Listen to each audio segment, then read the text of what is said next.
अस्सलाम वालेकुम। हमारा जो नेक्स्ट टॉपिक है वो है कार्डियोवास्कुलर और या सर्कुलेटरी सिस्टम का जो डबल पेजेस सर्कुलेशन है वो मतलब कि हमारा जो कार्डियोवास्कुलर सर्कुलर सिस्टम है वो 2 सर्कुलेशन पे पर मुश्तमिल है और वो दोनों सर्कुलेशन कौन से हैं? सबसे पहले हमारे पास है सिस्टमिक सर्कुलेशन और दूसरा हमारे पास है पल्मोनिक सर्कुलेशन। अच्छा, इससे पहले लेक्चर में हमने डिस्कस किया था कार्डियोवास्कुलर सिस्टम का एक बेसिक हमने किया था, एक हाईलाइटली कार्डियोवास्कुलर सिस्टम का डिस्कशन हमने किया था जिससे मुकम्मल कार्डियोवास्कुलर सिस्टम का एक कंसेप्ट क्लियर हो गया था। अब हमारे पास वो कार्डियोवास्कुलर सिस्टम या वो सर्कुलेटरी सिस्टम जो 2 हिस्सों में काम करता है या जो 2 पेजेस में काम करता है उसको हम आज एक्सप्लेन करेंगे जिससे आपका मुकम्मल कार्डियोवास्कुलर सिस्टम के जो 2 वे सर्कुलेशन है, जो 2 वे सर्कुलेशन है वो क्लियर हो जाएगा। अच्छा, हम अपने टॉपिक की तरफ चलते हैं। तो हमारे पास सबसे पहला जो सर्कुलेशन है वो है सिस्टमिक सर्कुलेशन। अब सिस्टमिक सर्कुलेशन इसके नाम से ही जाहिर है कि हमारा वो सर्कुलेशन जो ओवरऑल सिस्टम में ट्रेवल करता है, जो ओवरऑल सिस्टम में सर्कुलेट करता है। अब हमारा सिस्टम्स क्या है, हमारे बॉडी के जितने भी ऑर्गन्स हैं वो कलेक्टिवली जब काम करते हैं एक खास किस्म का सिस्टम बनाते हैं और वो सिस्टम कोई भी हो सकता है। अब जैसे कि हमारे पास जो गैस्ट्रिक सिस्टम है, जो जीआई सिस्टम है, वो क्या करता है, हमारे पास मुख्तलिफ किस्म के ऑर्गन जो स्टमक हो गए, हमारे पास इंटेस्टाइन्स हो गए, ये सारे एक साथ काम करते हैं और उनका मकसद एक ही होता है। तो इस तरह इससे पहले हमने डिस्कशन किया था कि हमारा जो बॉडी है वो मुकम्मल सिस्टम मुख्तलिफ सिस्टम से बना हुआ है और उस सिस्टम की तरफ जब ब्लड सर्कुलेट करता है, जब ब्लड जाता है तो हम उसको कहते हैं सिस्टमिक सर्कुलेशन। अब आइए चलते हैं कि सिस्टमिक सर्कुलेशन कैसे काम करता है और किस तरह होता है। तो सबसे पहले ये ऑक्सीजनेटेड ब्लड को सप्लाई करता है। कौन से ब्लड को? Oxygenated blood. Systemic circulation carries oxygenated blood. अब ऑक्सीजनेटेड ब्लड, आपको पता है कि हमारे बॉडी के छोटे छोटे जर्रे को, छोटे छोटे सेल को ऑक्सीजन की बहुत ज्यादा जरूरत होती है।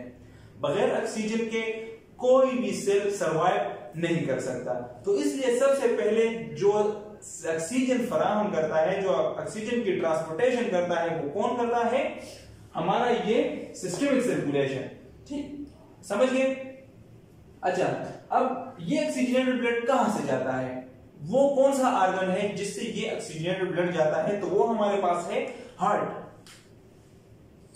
हार्ट से ऑक्सीजनेटेड ब्लड जाता है, किसकी तरफ जाता है? हमारे एंटायर बॉडी की तरफ। पूरे जिस्म में जो ब्लड सर्कुलेट करता है हार्ट से जो जाता है उसे हम कहते हैं सिस्टमिक सर्कुलेशन और उसके लिए एक मखसूस रास्ता है, एक मखसूस ब्लड वेसल्स है और वो ब्लड वेसल्स हमारे पास कौन से हैं? आर्टरीज। अब आर्टरीज हमारे पास वो ट्यूब है ब्लड का या वो नाली है जिसमें सिर्फ और सिर्फ ऑक्सीजनेटेड ब्लड जाएगा, सिर्फ और सिर्फ ऑक्सीजनेटेड ब्लड जाएगा और ब्लड इसमें ट्रेवल नहीं कर सकता। सिस्टम की अगर बात कर रहे हैं, हार्ट से बाहर की अगर बात कर रहे हैं हम, हार्ट से बाहर जो भी नालियां होगी जो ऑक्सीजनेटेड ब्लड लेकर जाएगा वो सिर्फ और सिर्फ आर्टरीज होगी। इस पॉइंट को थोड़ा समझे, ठीक है?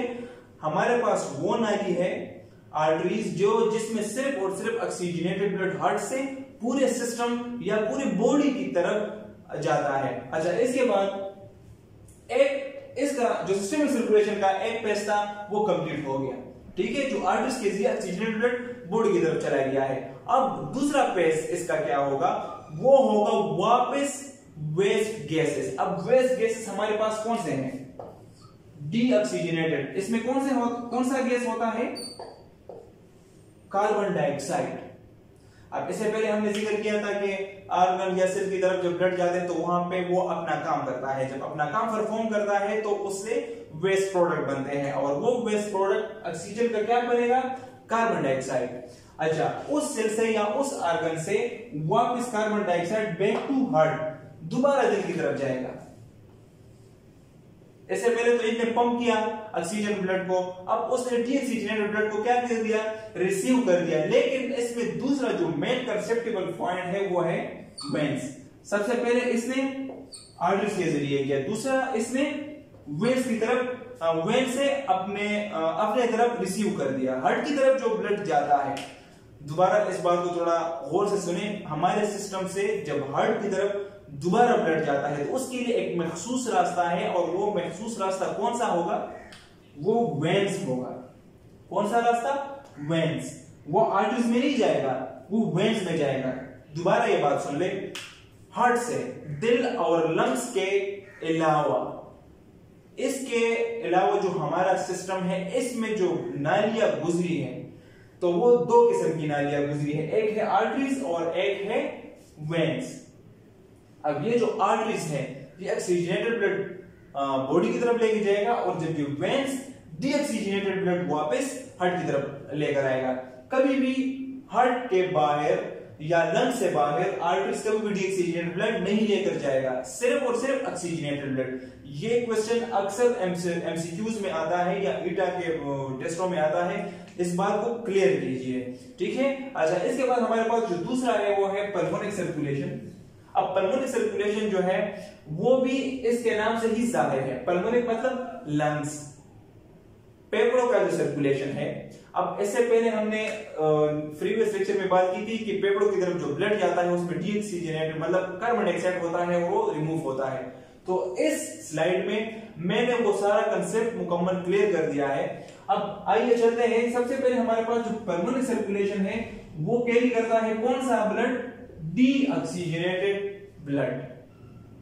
डीऑक्सीजनेटेड ब्लड को मैंने इस स्लाइड में रेड कलर से इसलिए पॉइंट आउट किया है क्योंकि इसमें ऑक्सीजन नहीं होता, कार्बन डाइऑक्साइड होता है, और ज्यादातर ये रेड कलर में ही होता है, ठीक है। अच्छा, इसके बाद away from heart to the lungs. अब यहां पे कंसेप्ट दोबारा क्लियर कर ले, यहां पे हार्ट टू बॉडी है लेकिन यहां पे हार्ट टू लंग्स है। बॉडी की जगह पे क्या है?